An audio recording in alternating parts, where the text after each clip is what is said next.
출애굽기 40장 1절에서 10절까지 읽도록 합니다. 여호와께서 모세에게 말씀하시되 너는 또 중보궤를 들여놓고 또 위장으로 국궤를 가리고 또 사상을 들여놓고 그에게 물병을 진설하고 등잔대를 들여놓아 불을 켜고 또 금강단을 성도비 앞에 두고 성막문에 휘장을 달고 또 번제단을 해맞게 성막문 앞에 놓고 또 물두멍을 해막과 제단 사이에 넣고 그 속에 물을 담고 또 들 주위에 휘장을 치고 뜰문에 휘장을 달고 또 반유를 가져다가 성막과 그 안에 있는 모든 것에 발라 그것과 그 모든 기구를 거룩하게 하라. 이것이 거룩하리라. 또 번제단과 그 모든 기구에 발라 거룩하게 하라. 이것이 거룩하리라. 성막에 이제 거의 다 왔어요. 그래서 오늘 성막을 세우는 부분이 나옵니다. 그래서 너는 첫째 달 초하루에 성막고 회막을 세우고 첫째 달 초하루 첫째 달 초하루 이 첫째 달 초하루에 성막을 세우라 그랬잖아요. 근데 그 전에 첫째 달 초하루를 하나님께서 명하신 일이 있습니다. 출애굽기 12장 2절 한번 띄워주실래요? 출애굽기 12장 2절 시작.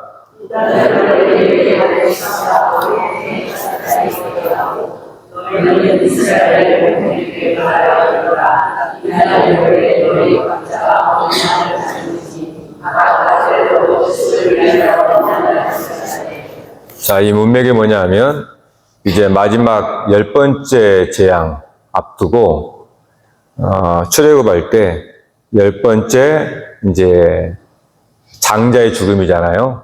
장자의 죽음, 그거를 말씀하면서 이제 그 달을 시작, 곧 해외 첫 달이 되게 하라. 그게 오늘 여기서 말하는 첫째 달 초하루가 이 얘기를 하고 있는 거예요. 예. 그러니까 3절에 이제 어린 양을 잡으라고 그랬잖아요. 각자가 어린 양을 잡고 또 가족대로 어린 양을 취하다 이렇게 나오는데요. 그러니까 이스라엘의 시작을 출애굽 나오는 그 시점을 말하는 거예요.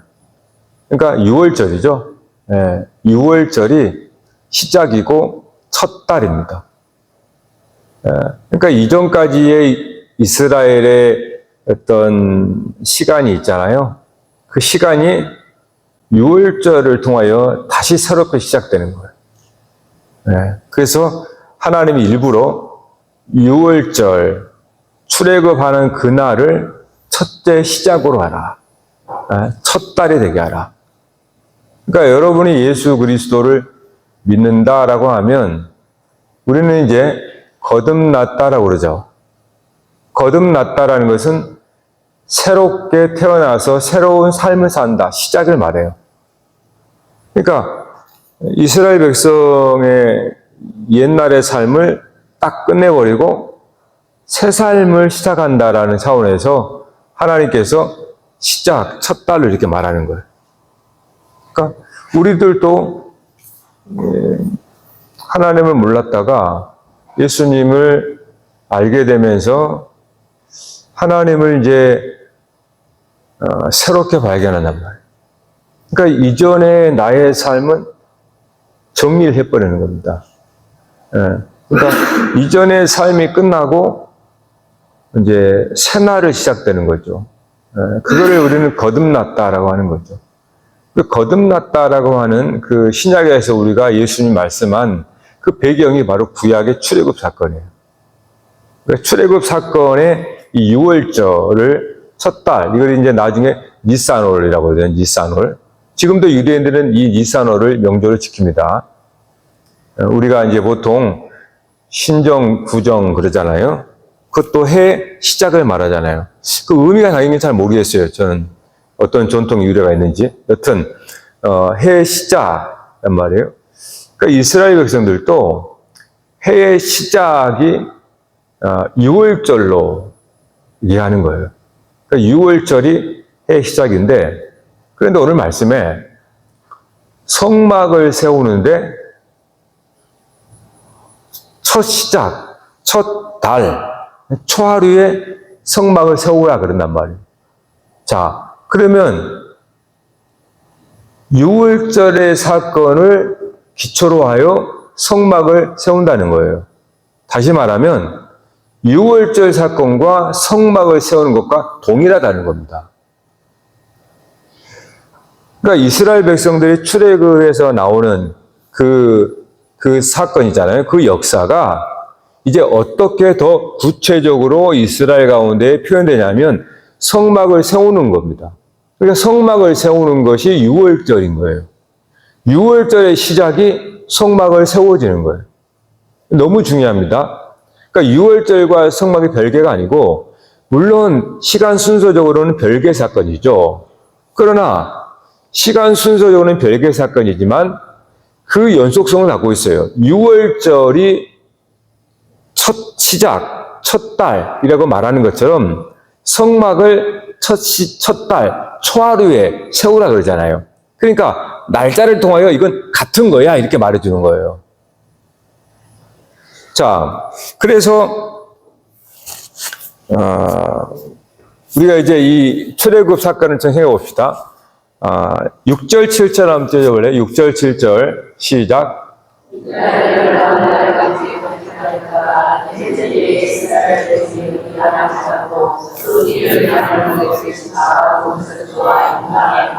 네, 12장에 하나님께서 명령한 겁니다. 그러니까 어린 양을 잡아서 그 피를 양을 먹을 집 좌우 문설주와 임방에 바르라 그랬어요. 네? 그 양고기는 안에서 먹습니다. 삶아서 먹어요. 그리고 그 피를 좌우 문설주, 집 좌우의 문설주에 바르라 그렇게 돼 있단 말이에요. 그럼 어떤 일이 벌어졌는가? 하나님이 임재하죠. 하나님이 임재할 때는 심판과 구원이 나뉘어집니다. 그러니까 하나님께서 오시면 심판과 구원으로 나눠져요. 동시죠, 그죠? 그거를 이제 10가지 재앙 장자의 죽음에서 하나님의 천사가 와서 그 피를 그 집의 문에 피가 발라져 있으면 넘어가른다. 그래서 6월한다라는 거거든요. 6월절. 그러니까 하나님께서 임하시면 죄인이기 때문에 세상 하나님이 임하시면 다 죽어요. 사실은 하나님이 임재하시면 죽습니다. 그게 심판이라고 그래요. 그러니까 하나님이 임재하시면 심판인데 그 문에 어린 양의 피가 발라져 있으면 심판이 넘어가더라는 거예요. 하나님의 심판이 넘어간 거죠. 그러면 하나님의 심판이 넘어갔다는 것은 구원이란 뜻이에요. 그 어린 양의 피가 발라져 있는 집은. 그러니까 그 어린 양의 피가 근데 어디에 발라졌냐 그 말이에요. 뭐 사람 얼굴에 발랐습니까? 손등에 발랐습니까? 옷에다 발랐습니까? 양을 먹을 어린 양을 잡아서 그 양고기를 먹을 집 좌우 문설주. 그 피를 집에 발랐어요. 집에. 그래서 그 하나님께서 임하실 때 그 집에 피를 보고 심판이 넘어가고 구원이 되는 거예요. 자, 아니 굳이 그냥 각 사람의 팔에다가 아니 이마에 찍든가 뭐 그러면 될 텐데 집 좌우 문설주에 바른단 말이에요. 그래서 성경에는 주로 구원을 말할 때 개인 구원을 잘 말하지 않습니다. 항상 이스라엘의 집, 주 예수를 믿으라. 그러면 너와 내 집이 구원을 받으리라. 이렇게 이제 신약에서 말하잖아요. 집이라는 거예요. 그러니까 이것이 이 모티브가 출애굽에서 오는 겁니다. 그러니까 보통 이제 이스라엘이 민족적 구원을 보통 얘기하거든요. 예수를 믿어도 교회가 됩니다. 복수죠. 교회로 구원을 받는 거예요. 네. 그러니까 나라고 하는 개별이 물론 구원을 받는 것이지만 성경에서는 개인보다도 뭡니까? 이스라엘의 민족, 이스라엘 백성, 또 교회 이렇게 말하는 거예요. 그래서 교회가 구원받는다, 집이 구원받는다 이렇게 말하는 거예요. 그러니까 그 모티브가 이 출애굽에서 나오는 거예요. 왜냐하면 6월절 피를 각 사람에 뿌린 게 아니에요. 집 문설주에 뿌린 거예요. 그래서 그 집이 구원받는다 이렇게 말하는 거예요. 그러니까 처음부터 구원은 집단적입니다. 이걸 민족적이라고 그래요. 그러니까 이거는 이미 교회를 염두하고 둔 겁니다. 이미 출애굽부터. 창세 전부터 사실은. 그러니까 우리가 물론 개별적 구원, 물론 틀린 게 아니에요. 그러나 성경은 엄밀히 말하는데 성경은 개인적인 구원보다도 민족적인 또 그 집의 구원 이렇게 말하는 거예요. 네. 그래서 그 집에 안에 있는 사람들은 주로 가족이겠죠. 뭐 물론 종들도 있을 테고 다. 그 집에 피가 발라져 있는 그 집에 있는 사람은 하나님께서 넘어가는 거예요, 심판이. 그래서 집이 구원받는 거예요. 네. 그래서 물론 자 보세요. 개인이 맞지만 이 하나님의 구원의 속성, 구원의 범위는 처음부터 시작은 개인이지만 그러나 시작은 개인이지만 그 끝은 온 우주 만물이에요. 하나님의 구원은 애초부터 온 우주 만물이었어요. 근데 그 시작이 개인이에요. 그래서 그 개인이 이제 혈육과 연관되면 가정이 되죠. 예, 가정이 구원받죠. 그 집이 구원받는다 그 말이에요. 그 집이 좀 모이면 족속이라고 그러죠. 그 시족. 그 시족이 구원받는 거죠. 예, 예. 보통 과거로 갈수록 시족 사회니까 그 시족은 같은 신을 믿습니다. 그렇죠? 과거로 갈수록 그래봐요. 지금처럼 이제 개체주의가 아니었기 때문에 그래서 개인이 그 가정에 속하고 가정은 그 시족에 속하고 이걸 이제 민족이라고 그래요. 그 민족이 넘으면 나라가 되는 거예요. 그 나라가 확대되면 세계가 되는 거죠. 그러니까 하나님의 구원은 처음부터 개인을 넘어서 온 우주에 있는 겁니다. 그러니까 우리가 만일에 나의 개인 구원에 집착했다는 것은 하나님의 구원의 커다람을 깨닫지 못하기 때문에요. 여러분 한 사람 구원하려고 하나님께서 여러분 부른 게 아니고 너를 통하여서 너를 통하여 이렇게 말하잖아요.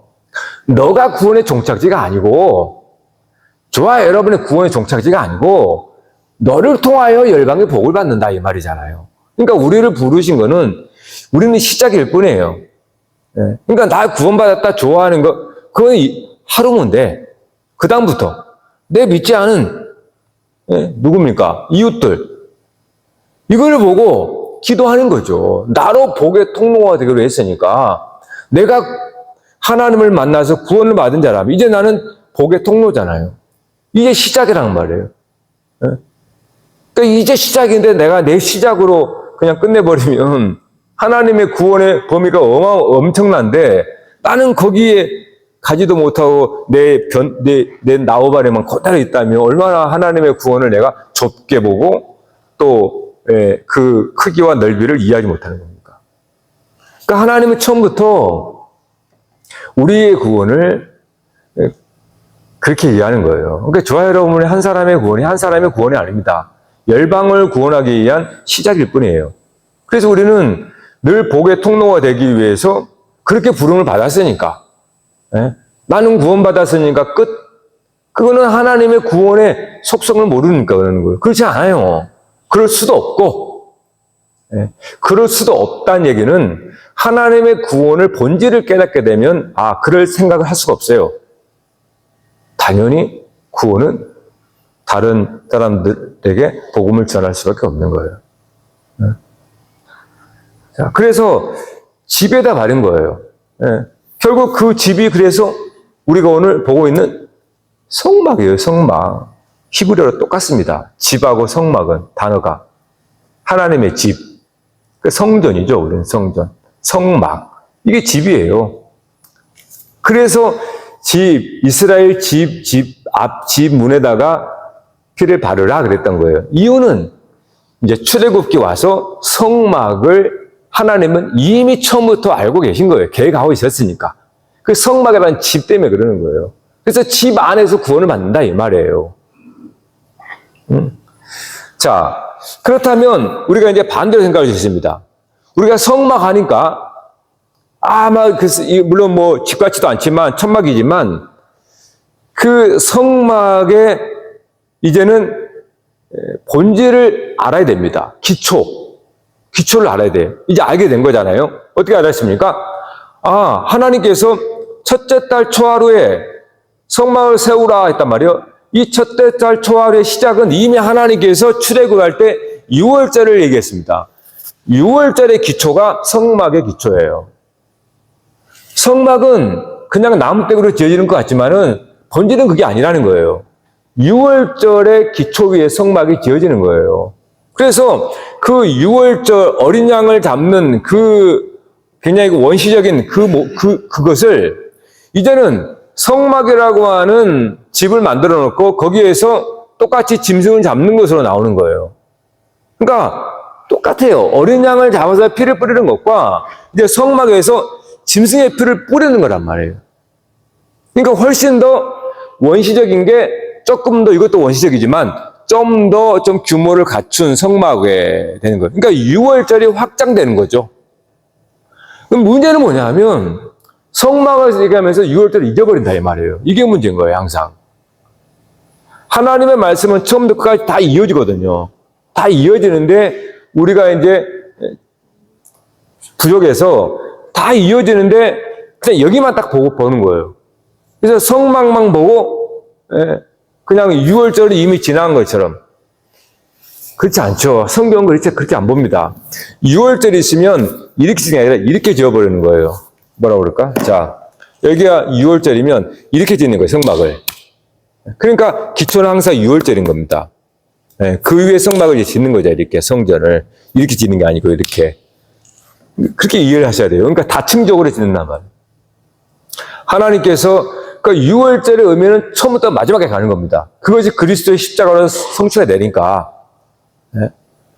그러니까 6월절 위에 성막이 지어지는 거예요. 자, 이거는 무엇을 말하는가, 여러분?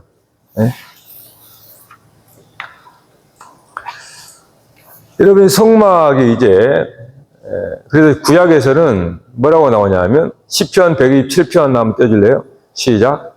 여호와께서 저를 지키지 아니하시면 쓸모없는 수고가 되며 여호와께서 저를 지키지 아니하시면 하늘의 길을 있으니 없겠다. 너희가 일찍 일어나고 길을 보며 수고의 덕을 많이 행하겠다. 그러므로 여호와께서 그의 사랑하시는 자에게는 상을 주시는도다. 여호와께서 집을 세우지 아니하면 세우는 자 수고 헛되다 그랬습니다. 여러분, 사람들도 부동산, 집 사고 막 집 짓고 막 하잖아요. 집에 소원인 거죠. 여러분도 집을 마련하고 집 사고 또 그렇게 사는 거 일상의 모습이잖아요. 드문 이야기가 아니에요. 여러분의 일상의 삶을 얘기하는 겁니다. 진리는 일상의 삶에 있어요. 여러분 항상 얘기하지만 하나님의 진리는 멀리 있는 게 아니에요. 여러분이 지금 생각하고 살고 있는 그 속에 하나님의 진리가 다 담겨 있는 겁니다. 그래서 집을 세운단 말이에요. 사람도 집 세우고 여러분도 집 세우고 심지어 동물도 집 만들어요. 자, 그런데 여호와가 집을 세우지 아니하면 세우는 자의 수고가 헛되고 여호와께서 성을 지키지 아니하시면 파수꾼의 깨어짐 헛되다 이렇게 말해요. 네? 결국은 하나님께서 집을 지키고 집을 세우신다. 하나님께서 집을 세우고 하나님께서 집을 지키고 보존하신다라는 거예요. 그것이 바로 6월절이에요. 6월절에 어린 양의 피가 발라지니까 그 집을 하나님의 심판에 넘어가잖아요. 그러니까 그 피가 바르졌으면 하나님은 그 집을 세우는 겁니다. 그러니까 그 집을 세우는 것은 사람이 아니에요. 여기서 말하는 집은, 자, 성경에서 집을 얘기해요. 분명히 저와 여러분도 집을 짓습니다. 이처럼 아주 우리가 흔히 보는 이 집 짓는 거를 가지고 하나님은 지금 하나님의 집을 이야기를 하고 있는 거예요. 그러니까 결국은 6월절에 집을 보존된 것도 그 속에 있는 뭐 이스라엘 백성들이 열심히 뭐 수고하고 애써서 그 집이 보존된 게 아닙니다. 어린 양의 피가 표시가 되어 있어서 그 집이 멸망하지 않고 보존됐다라는 거죠. 그러면 어린 양의 피 때문인데 어린 양의 피를 왜 발랐어요? 하나님께서 바르라 그랬으니까. 결국은 뭡니까? 본질적으로 그 피는 하나님의 말씀에 순종이에요. 따라서 하나님의 말씀에 따라 순종하는 그 사람은 망하지 않는다는 겁니다. 하나님께서 어린 양을 잡아서 피를 발라라 이렇게 했단 말이에요. 말씀으로 모세를 통하여 얘기했잖아요. 그럼 말씀을 들은 거잖아요. 근데 말씀을 듣고 뭐 피를 바른다고 도대체 뭡니까? 안 바르면 무너지는 거예요. 망하는 거예요. 근데 누구는 말을 듣고 발랐어요. 그러니까 뭡니까? 넘어간 거예요. 그러면 그 피가 능력인 거예요? 순종이 능력인 거예요? 순종이죠. 피는 하나의 표시고, 뭐라고 그래? 표시. 예? 그러니까 순종인 거예요. 주의 말씀을 듣고 순종한 자는 이미 피를 바른 사람이 되는 거예요. 그러니까 그 인생은 보존되는 거예요.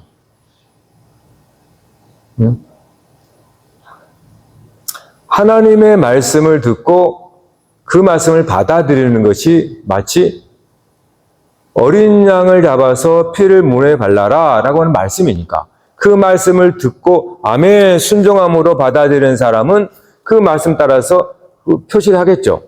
그러니까 그 피가 그를 살린 것 같지만은 실은 말씀이 살린 거예요. 하나님의 말씀을 내가 아멘 순종하겠습니다. 따라가겠습니다. 라고 하는 그 말씀에 순종이 핀 거예요, 사실은. 그러니까 하나님 말씀이 살린 거예요. 그래서 여호와가 집을 세우지 아니하면 세우는 자의 수가 헛되다.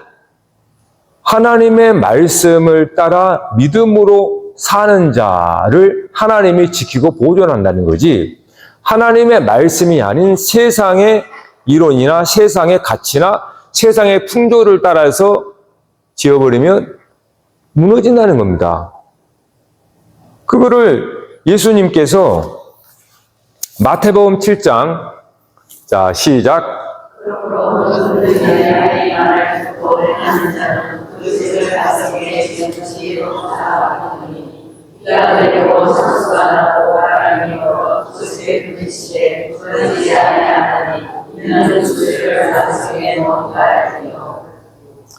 (26절) 없나요?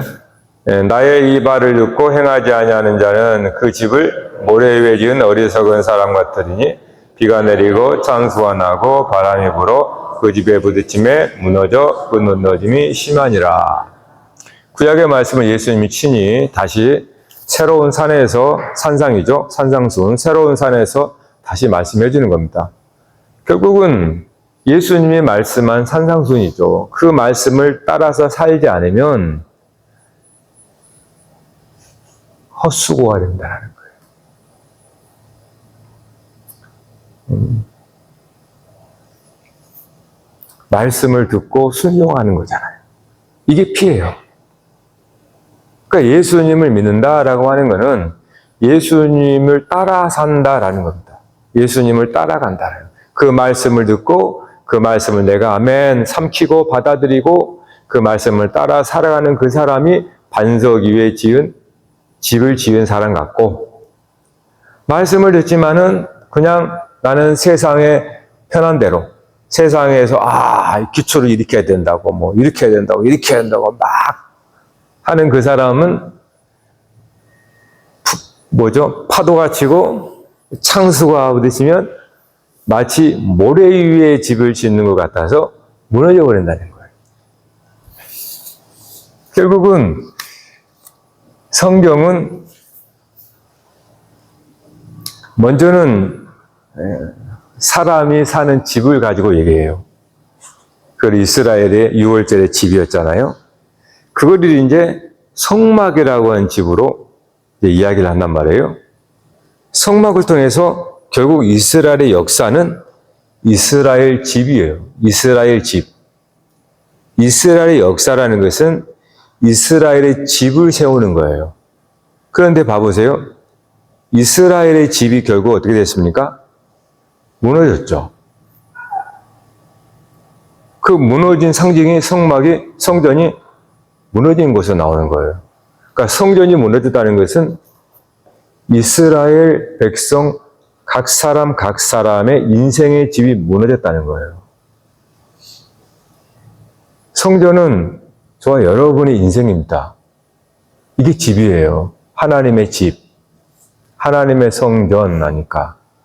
여러분이 이제 신약에는 그것이 완전히 밝혀졌잖아요. 신약에서는 구약에서 말하는 이 모형 건물 같은 집이 신약에서는 이제는 너희가 하나님의 성전이야 이렇게 말하죠. 하나님의 집이야. 그러므로 결국 성경에서 말하는 여호와가 집을 세운다라는 것은 여러분의 한 인생 집을 세운다는 뜻이에요. 내가 열심으로 땀 뻘뻘 흘리고 내 인생의 집을 짓잖아요. 네. 그것이 이제 어떤 사람에는 진짜로 말 그대로 건물의 집일 수도 있고 크고 높은 건물 이런 것일 수 있어. 어떤 사람은 그런 것보다도 땅을 많이 차지하는 거 그것이 자기 인생의 어떤 집을 지은 것일 수 있어. 어떤 사람은 사회적으로 지위가 높은 거, 어떤 사람은 여러 가지 물질을 많이 소유하는 이런 것들을 마치 인생의 집을 짓는 것처럼 여긴단 말이에요. 저와 여러분은 예수 그리스도를 통해서 내가 하나님의 집이라는 사실을 새롭게 알게 된 겁니다.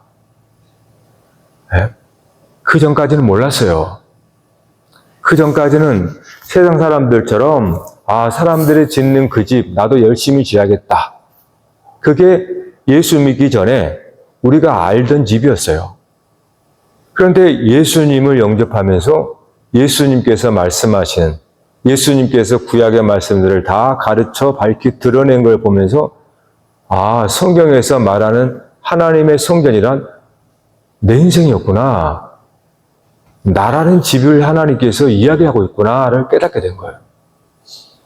그러므로 이전까지 내가 하나님 없이 예수 없이 내 힘과 내 수고와 내 열심으로 막 그렇게 지은 집 예수님을 만나고는 어떻게 됩니까?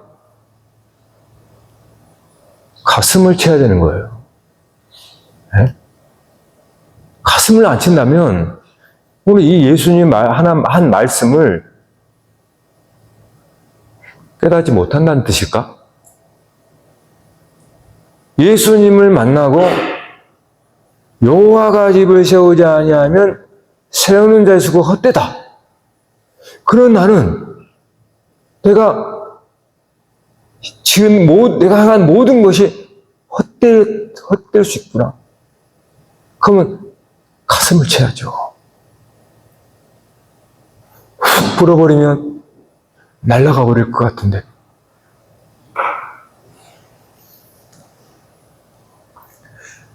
여러분, 집은 무겁습니다. 근데 창수가 나고 이 모래 같은 집은 그냥 허물어져 버리죠. 훅 불면 허물어져 버려요. 파도 한번 쭉 가다가 쭉 내려가면 흔적도 없어. 이게 모든 사람들의 인생입니다. 인생은 굉장히 가벼워요. 여러분, 인생 진짜 가벼워요. 왜요? 어떻게 합니까? 우린 돌아서면 달라요. 죄송하지만, 실제 우리잖아요. 우리는 숟가락 넣었다 빼면 달라요, 마음이. 인간의 존재는 깃털처럼 가벼운 존재예요. 기대하면 안 됩니다, 절대 사람을. 화장실 갔대 들어갈 때 이게 다른 게 인간이에요. 인간은 원래 무게가 없어요, 원래 인간은. 붕붕 떠다녀요.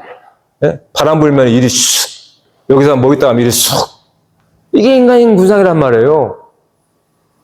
깃털처럼 가벼운 게 인간이에요, 진짜로. 근데 성막은 뭐예요? 이제 우리가 사회적 보면 하나님 영광이 임했다고 그래요. 영광이라는 그 뜻이 무겁다는 뜻이에요. 무겁다는 뜻. 여러분, 진짜입니다. 어느 상황이 무겁다는 거예요. 영광은 무거운 거예요. 그래서 그 영광에 압도가 되어서 우리는 엎드리는 거예요. 그 거룩함과 그 영광스러움에 이거는 감당을 못하니까 이 가벼운 존재가. 그래서 납작 엎드려지는 거예요. 엎드려야만이 살 것 같아요. 숨 쉴 것 같아요. 너무나 그 영광에 무겁게 압도되기 때문에. 그래서 예수님을 영접한 사람은 인생이요, 조금씩 무게가 나가져요. 여러분, 제가 여러분 봐도 그래요. 예수 믿는 사람들은 여기서 혹한다 그래서 막 쏠려가지 않아요. 안 그렇잖아요, 여러분. 예? 이 시간 되니까 교회 오잖아요. 예? 몸은 무거워도. 왜요? 예수 믿는 사람은 무게가 생깁니다. 그 무게가 영광이라는 거예요. 우리 안에 하나님의 영광이 있어요. 요한계시록에서 말했잖아요. 영광은 이제 조금 쉬운 말로 하면은 무겁다라는 거예요. 영광은 무겁다라는 거예요. 그래서 우리를 딱 규모 있게 인생을 딱 이렇게 바람에 막 불어도 약간 흔들릴 수 있지만은 넘어지지 않고 꺾이지 않는 그게 예수 믿는 거예요. 그러니까 반석 위에 딱 집을 지으니까 풍파가 쳐도 안 무너져요. 그러니까 이 깃털 같은 이 존재, 우리 인간이 인생에 다 그래요. 여러분 진짜 자신을 봐도 우리 얼마나 감사한지 아세요? 뭐 아프면 감기하면 걸려도 우리는요, 내가 아픈 게 암 걸린 것보다 아파요. 실제 그게 우리의 모습이에요. 그러니까 이러한 인생들이 이 세상에서 날아다니는 거예요. 바람 훅 불면 이것이 막 겁내서 도망가고 두려워서 이리 가고 좋다고 막 쏠리고 그게 사람들의 심리잖아요. 그거를 가볍다고 하는 거예요, 여러분. 그래서 하나님은 그거를 영광으로 대비해서 말하는 겁니다. 그러니까 그렇게 영어가 나온 거예요. 영광은 무겁다. 그래서 여러분이 예수님을 영접한다면 하나님의 임재예요. 그러면 여러분이 굉장히 무겁습니다. 이건 여러분 실제 경험하고 있는 거예요. 여러분의 무슨 삶이 무슨 일이 터져도 예수 믿는 사람들은 그렇지 않은 사람보다 훨씬 더 차분히 행합니다. 기도하는 사람이 그래요. 기도하는 사람은 하나님의 영광에 완전 딱 붙들리기 때문에 쉽게 마음이 왔다 갔다 하지 않아요. 그러니까 예수 믿는 사람들은 인생을 잘 살 수밖에 없어요. 여러분 잘 산다는 걸 또 다르게 쓰면 안 됩니다. 돈이 많다는 게 아니고 내 인생, 하나님이 주신 인생 속에서 잘하고 너무 치우치지 않고 하나님의 주어진 삶을 내가 걸어갈 수 있다는 거예요.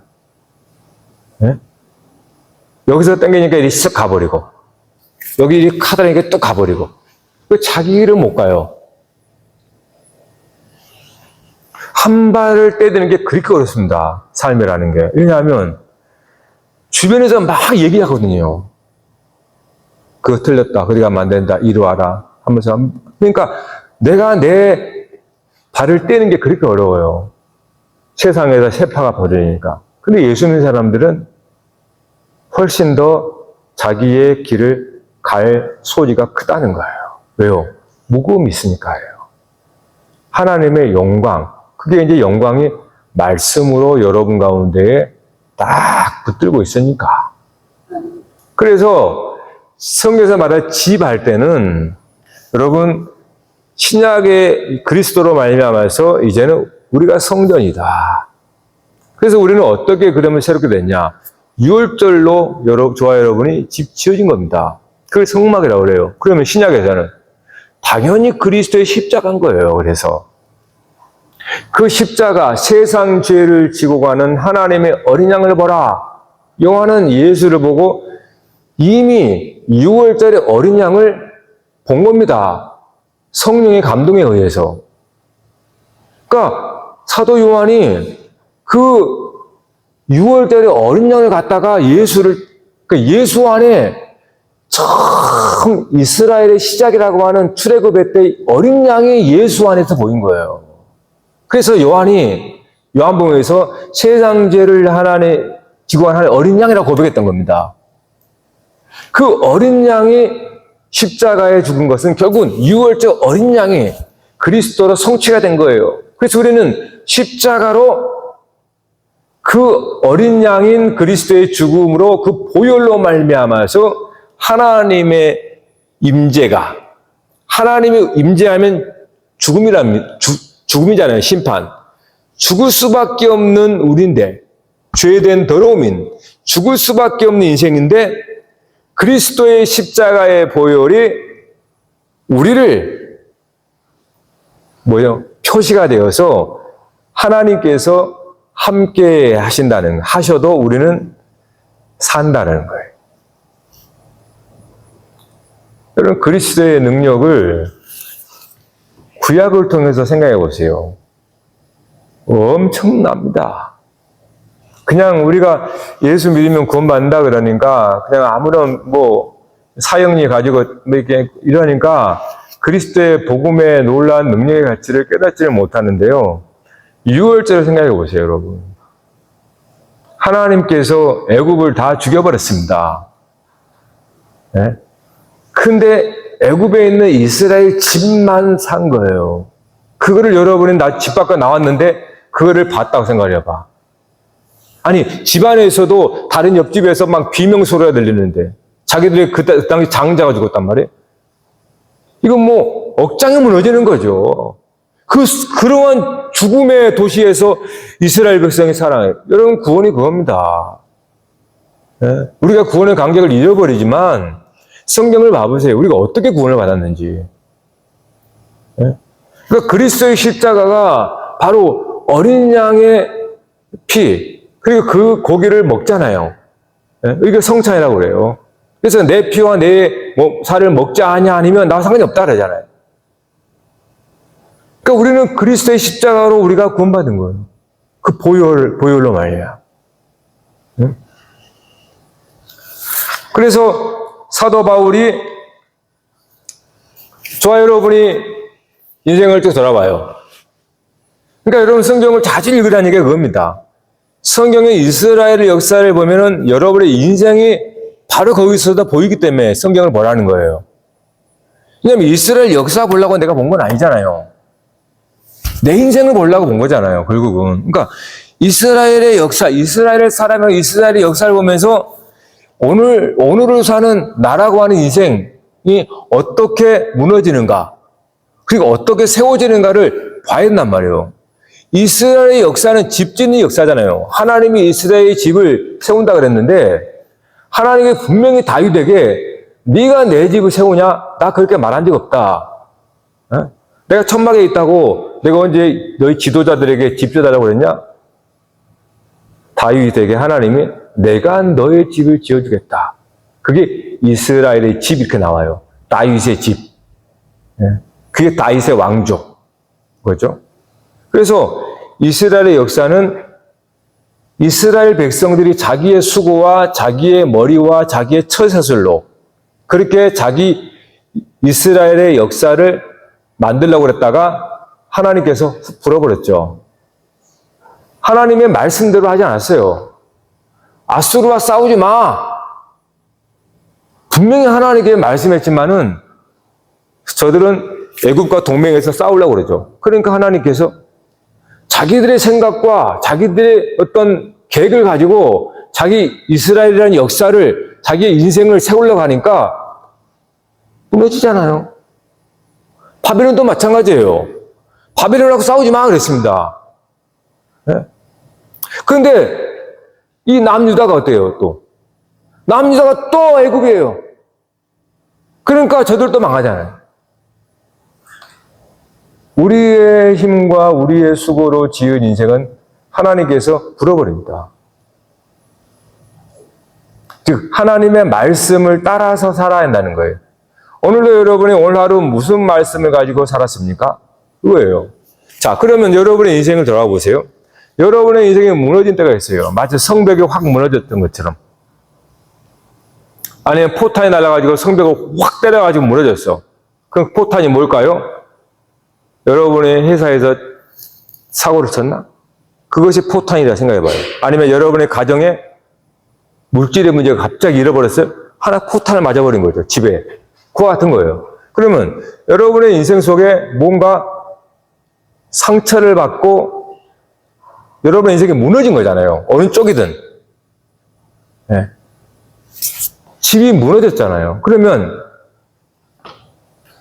정신 바짝 차려 봐야 됩니다. 이 무너지는 것이 뭘까? 하나님의 집이 무너진 건가? 아니면 내가 내 수고와 열심으로 지은 집이 무너진 건가? 여기서 성경을 통해서 깨닫게 되면은 우리가 지은 집은 무너질 수 있습니다. 세상의 세파에 의해서.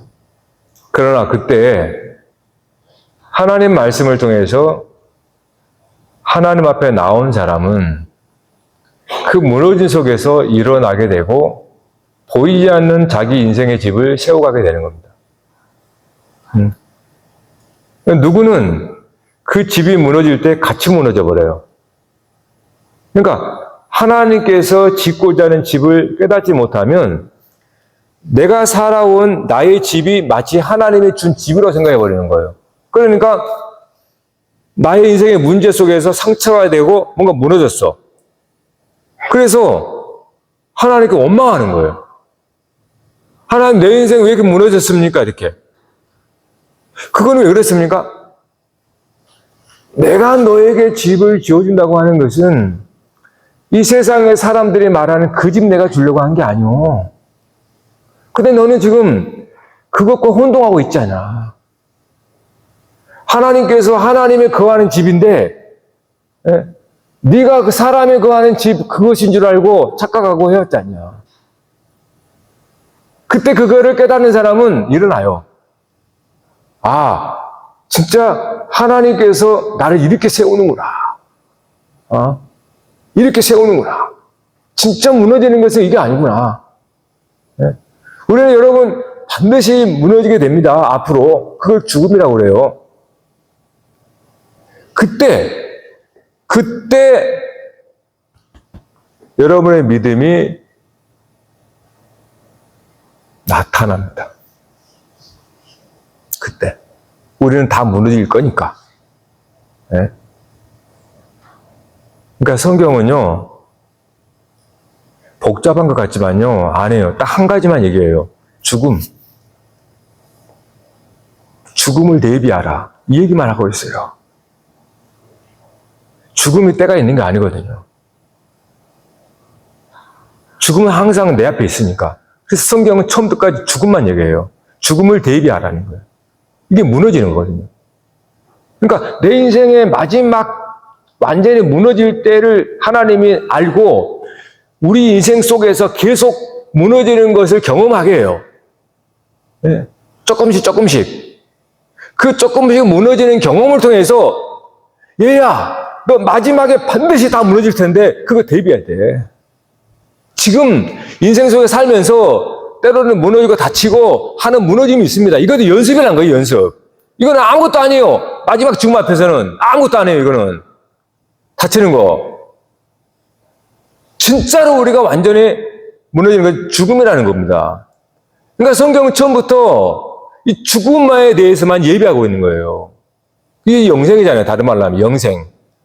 이 영생은 죽음의 다른 말이란 말이에요. 그러니까 처음부터 마지막까지 성경은 죽음과 부활만 얘기하는 거예요. 그리고 죽음과 부활은 우리가 착각을 하는데 왜 착각하냐? 죽음은 멀리 있다 생각하니까 그러는 거예요. 죽음은 아직 나오고 오지 않았다 생각하는 거예요. 그것보다 큰 착각 없습니다. 죽음은 언제나 내 앞에 있는 겁니다. 그래서 항상 우리는 이 십자가 앞에서 우리의 삶을 보는 거예요. 그 십자가 앞에서 우리 삶을 보면 사실 구구절절히 설명했던 이 말씀들이 다 이해가 됩니다. 저와 여러분 삶에. 근데 우리가 십자가 앞에 놓지 않아요. 그냥 5년, 10년 어떻게 살까? 나중에 어떻게 살지? 나중에 이렇게 생각하니까 모든 결정을 잘못한 거예요. 왜곡하고 오해하고 막. 아침에 가슴이 아픈 거예요. 이제. 이거 가는 거 아닌가? 속은 가슴이 왼쪽 가슴이고 또. 그래가지고 그냥 하나님 가시려면 데려가셔야 되고 그리고 말았는데 여러분 우리는 진짜 준비하셔야 됩니다. 성경은 그 준비를 하라는 거예요.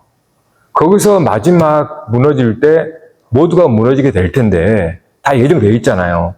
그때는 아직 모르지만 그러니까 오늘 우리가 살면서 누가 한 방 맞아서 넘어졌단 말이에요. 그거를 연습으로 삼으세요. 그래서 진짜 무너지지 않을 게 뭔가를 생각하는 거예요. 그거를 여러분의 삶을 굉장히 단단하게 만들어줍니다. 사람들이 말로 막 해도요, 무너지죠. 상처받고 막 그래요. 그러나 그건 하나의 연습이에요. 왜냐하면 진짜 무너지지 않을 집이 있으니까. 우리 안에 무너지지 않는 게 있습니다. 그거를 여러분이 발견한다면 여러분 슈퍼맨이 됩니다. 슈퍼맨. 죄송하지만 이런 말로 그렇지만 단단해진다 그 말이에요. 죽음이 와도 여러분 초대교회 성도들이 우리는 사실 상상만 하지만 성경에 기록되어 있으니까 톱으로 쏘리고 막 히브리서 봐봐요. 어떻게 그 죽음 앞에 저들이 믿음을 배신하지 않았을까?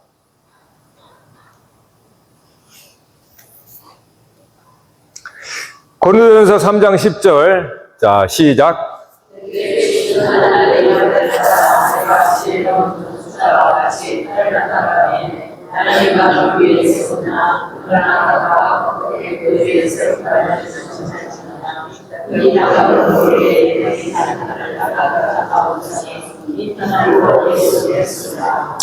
바울 사도는 정확히 예수 그리스도를 통하여서 구약 전체적으로 깨닫게 된 겁니다.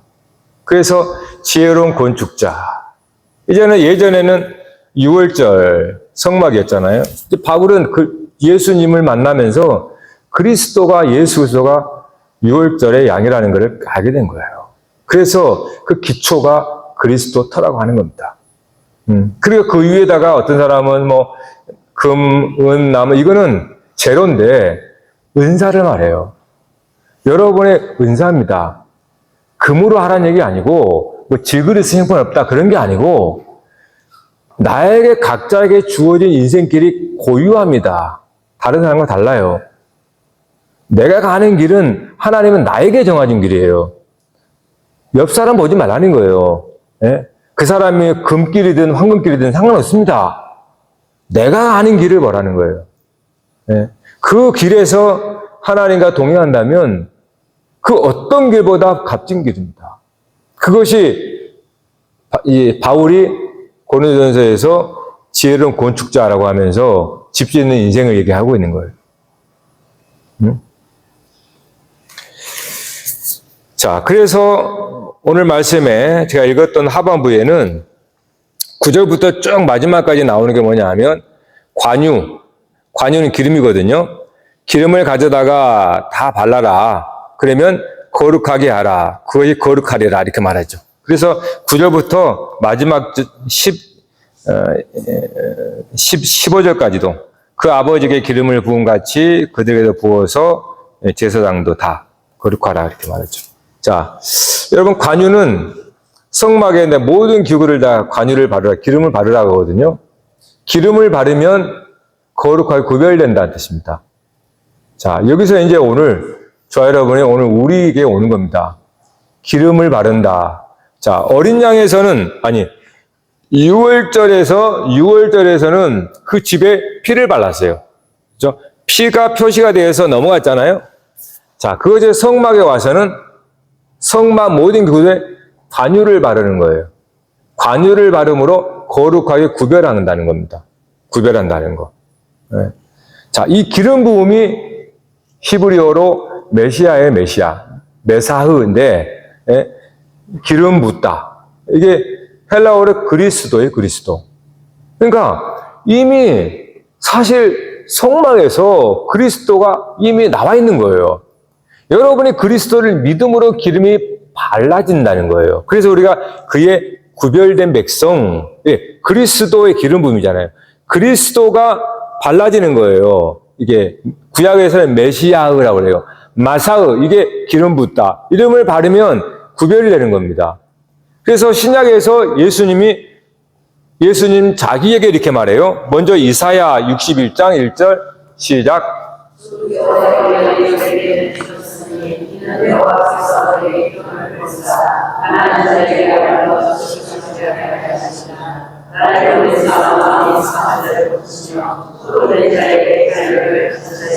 네, 이거 이사야 말씀인데 이걸 똑같이 누가복음 4장 18절에 예수님이 주의 성령이 내게 임하셨으니 이는 가난한 자에게 복음을 전하게 하시려고 내게 기름을 부으시고 이렇게 말합니다.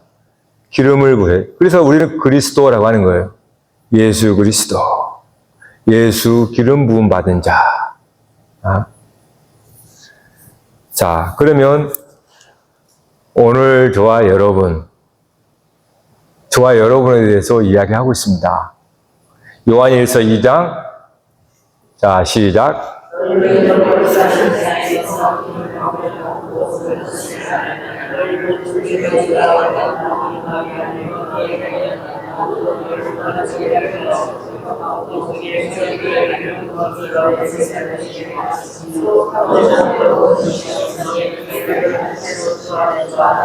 자, 사도 요한은 이제 너희는 기름 부음이 너희 안에 있다. 이게 그리스도라고 하는 거예요. 그거를 이제 출애굽의 6월절의 말로는 피가 있다. 오늘날 그리스도의 피 뿌림을 받았다. 그거를 이제 기름 부음이 있다. 이렇게. 그러니까 기름 부음의 용어는 구약의 용어입니다.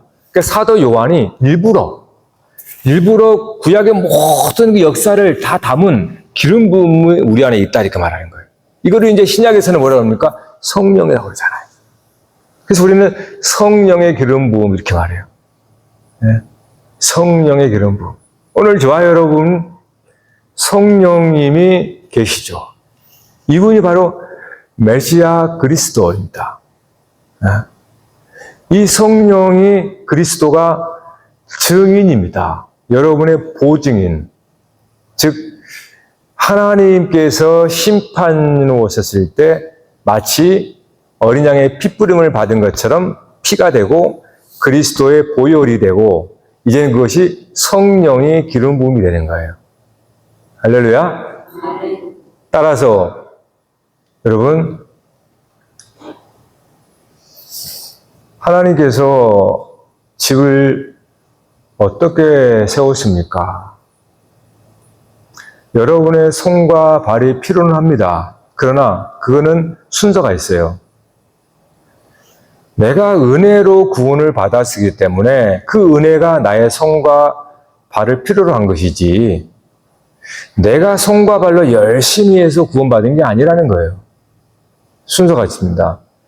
나의 수고와 나의 행위를 가지고 내가 집을 지어서 그것이 내 집이 아니고 하나님이 집을 지으시는데 하나님의 내 손이 필요하니까 하나님 여기 있습니다 라고 내 손을 내어주는 거예요. 그게 우리는 은혜로 구원받는다고 하는 거예요. 그러니까 오늘 여러분 우리의 삶을 살 때 우리가 세상이나 여러 사람을 보면서 내 인생의 집을 이렇게 지으겠다면서 열심히 막 뛰어다니면서 그렇게 하지 말라는 거예요. 우리 안에 그리스도께서 계시기 때문에 그리스도의 말씀을 따라 순종하면서 여러분에게 닥친 그 일들을 고민하고 묵상해 가면서 그 일을 해 나가라는 거예요. 그것이 여러분 언제 우리가 하나님 앞에 설지 모르지만 그 무너질 때를 대비하는 거예요. 예. 죽음을 대비한다는 뜻이에요. 반드시 무너질 거지만 그 무너질 때를 대비해서 죽음도 우리를 무너뜨리지 못하고 부활의 몸으로 우뚝 서 있은 바로 그 때를 위하여서 저와 여러분이 하나님이 먼저 여러분을 부르셨고 계속 삶을 통하여서 가르쳐 주시고 그래서 앞으로의 삶도 겁내지 말고 정말로 우리가 주님 사랑합니다. 정말 주님 사랑합니다. 우리는 이미 초월한 사람 아니에요? 초월했다는 건 뭡니까? 우리는 교회라고 하는 것은 혈연도 아닙니다. 지연도 아닙니다. 어떤 세상적 관계가 없습니다. 교회는. 우리는 다 그리스도 한 분만의 관계로 되어 있어요. 그러니까 교회는 하나님의 나라예요. 하나님의 나라에 서로 팔은 안으로 굽는 이유가 없어요. 왜요? 관계가 없기 때문에. 저 여러분하고 뭔 관계가 있습니까? 세상에서 여러분 봤습니까? 교회에서 봤는데 아무 관계 없어요. 그러나 그리스도로만 관계가 되어 있어요. 네. 그러니까 교회에서 세속적인 관계를 갖고 있다면 그건 굉장히 위험합니다. 네. 우리는 이미 그 그리스도를 말미암아 그걸 넘어간 사람이에요. 이 세상의 어떤 굴레를 깨버리고 넘어간 사람이에요. 세상의 알에서 그 알을 깨버리고 넘어간 사람이에요. 네? 그게 저와 여러분입니다. 여러분의 인생의 테두리를 깨버린 거예요. 깨버리고 나온 사람이에요. 그게 예수 믿는 사람이에요. 거듭난 사람. 그런데 옛것에 매이지 말라는 거예요. 새 포도주는 새 부대에 담는 겁니다. 새 포도주는 새 부대에 담습니다. 성령은 새 부대가 필요하지 옛것으로는 성령을 감당을 못합니다. 여러분 정말 이 밤에 저와 여러분이 여러분의 인생의 집을 하나님의 그 터 위에서 잘 지어가기를 바랍니다.